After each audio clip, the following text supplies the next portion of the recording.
What is up guys, Jamboo here and welcome to this video. I hope you guys are doing well. In this one, I'm going to be helping you guys instantly get better at FIFA with some pro tips that I've been using at the very height of the elite division. It is rough out there, but there's some things where, you know, you guys playing at a little bit of a lower level in the lower divisions, these are going to help you, you know, pretty quick to become a better player.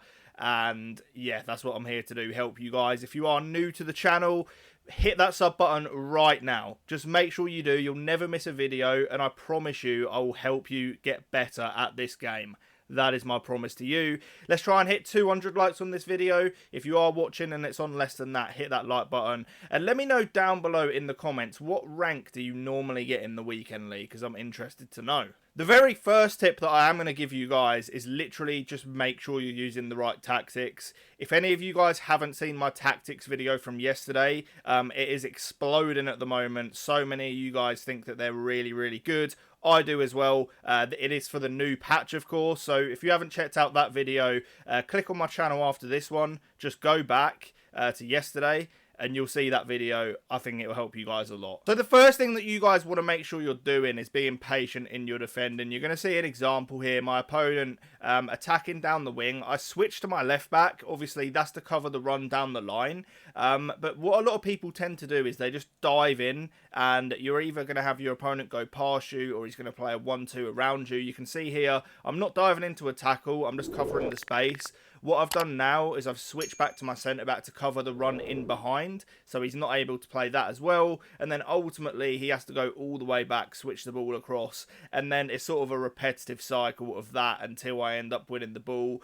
You can see nothing too crazy. I'm not diving in or anything like that, just taking my time, end up stepping in, and we win the ball back. Another important thing is when you do win the ball back, you've got to make sure you're keeping it. So many people I see, you know, make a tackle and then straight away just panic press the pass button and give the ball straight back. You can see here, I'm trying to actually go on an attack. We do waste the ball there, but what's important is not giving the ball back, you know, outside your box in dangerous areas. You can see there again, I've stepped in, read the passing lane, and then make sure that I'm playing safe passes where, you know, if I do lose the ball, it's fine. So we go for an over the top, and then we play on from there. Next tip is going to be using the second man press. You can see here my opponent plays a ball over the top, and you can do two jobs at once with this. I like to use it in this exact area here where I've got two defenders near the guy with the ball and he's sort of on the wing. So you see what I do? You can see the little green icon above Carvajal's head. That means I'm using the second man press. So what I'll do is I'll have Carvajal pressing the ball, and then I'll make sure that the guy I'm controlling is cutting the passing lane. So you can see here, we're just doing two jobs at once. We've pushed him back rather than enabled him to get the pass into the box. And then we do end up stepping in, winning the ball back. He nearly got a goal off of that, which would have been horrific. But then we do end up going on a counter-attack. But yeah, when you're defending like on the edge and in around your box, the second man press is a very useful tool. I can't stress enough, like doing two jobs at once, which that enables you to do, is very, very important if you want to become a better FIFA player. You can use the second man press to press the ball whilst you cut a passing lane or just mark someone else out of the game. So make sure you guys are doing that. You can see here another example.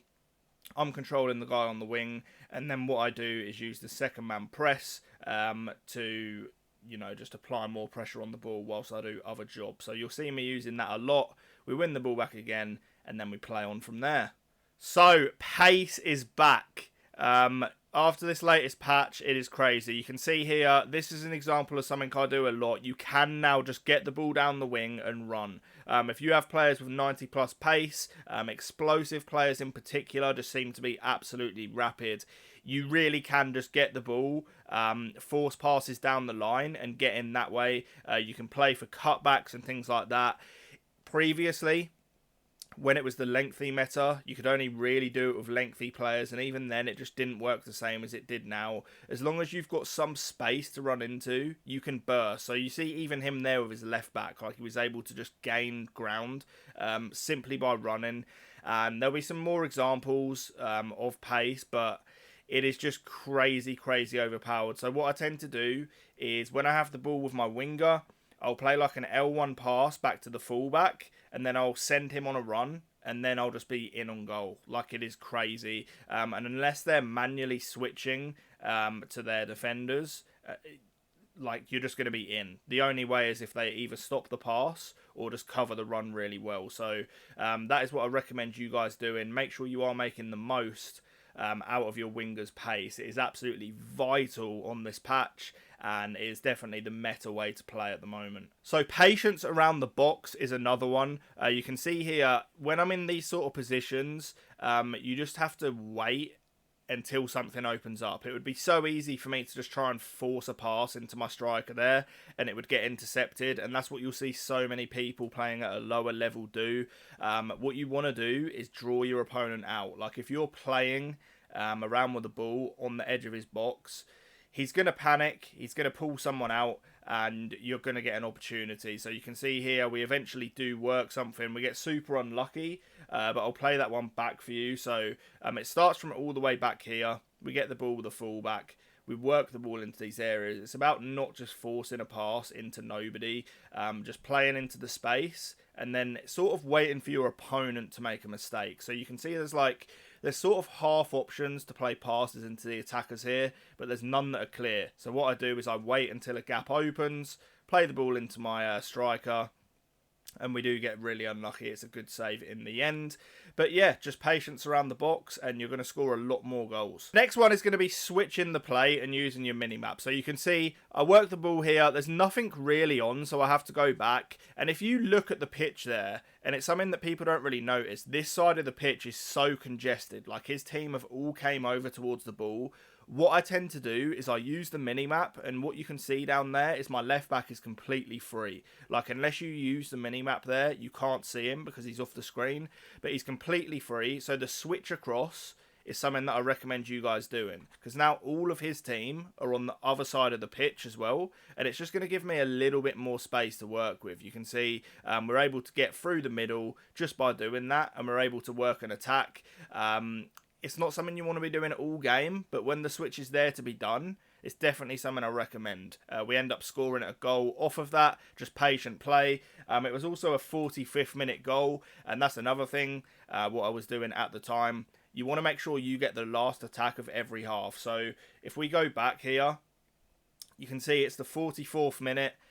Just buy your time and just make sure you get the last attack. You obviously don't want the whistle to blow early, so you have to go forward as it's getting to the 45th. And we end up getting a 45th minute goal off of that. So just make sure you get the last attack of your half. It just boosts the odds into your favour. You know that you're not going to be able to get counter-attacked or anything like that. And it's just small things like this that get very underlooked in FIFA, where if you are doing them, you're just going to win more games. So what you see here is the difference between me and my opponent. If you look at the bottom of the screen, you can see his passing accuracy on the left is down at 74%. That's really low. Part of that will be because I'm pressing him well, but you really, in my opinion, want to be aiming for no lower than 90% pass accuracy. So then you're only giving the ball away 1 in every 10 passes, and you know, you don't want to be passing the ball around all game doing nothing to keep the pass accuracy up, but it's just a good indicator that you're not just giving the ball away cheaply. So you can see mine is sitting at 90% in this game. It just means that I'm being more efficient, I guess, with my possession and not giving the ball away cheaply. So the next one is Stepovers. They are super overpowered in this game. You can see us using the pace here, and when you get into these situations around the box, Stepovers are crazy, because what they do on this game is they give you an acceleration boost. So you can see here a lot of people would just panic shoot that, and the keeper's standing at the near post so it wouldn't go in. What I do here is I use Stepovers to accelerate away and get a better angle. So I'll let that one play out for you. Again, in these sort of positions, you'll see me using them all the time. So effective. So we get the ball here. He's not expecting it. Little step over boost. And we find at the back of the net. And these are good defenders, you know, good people that I'm playing against in the Elite Division. And a lot of the time, they're helpless to it. So adding Stepovers into your game, it is definitely going to help you out. But guys, that is the end of this video. I really do think if you apply these tips into your game, you will improve at FIFA. I'm going to have so much more content coming out to help you guys improve. Please do hit that sub button. One day I'll reach my goal of 100,000 subscribers. That's going to be someday, man. But I can only do it with your help. So I really appreciate it. Let me know your FUT Champs rank in the comments and leave a like on the video if you enjoyed. Thank you so much for watching, and peace.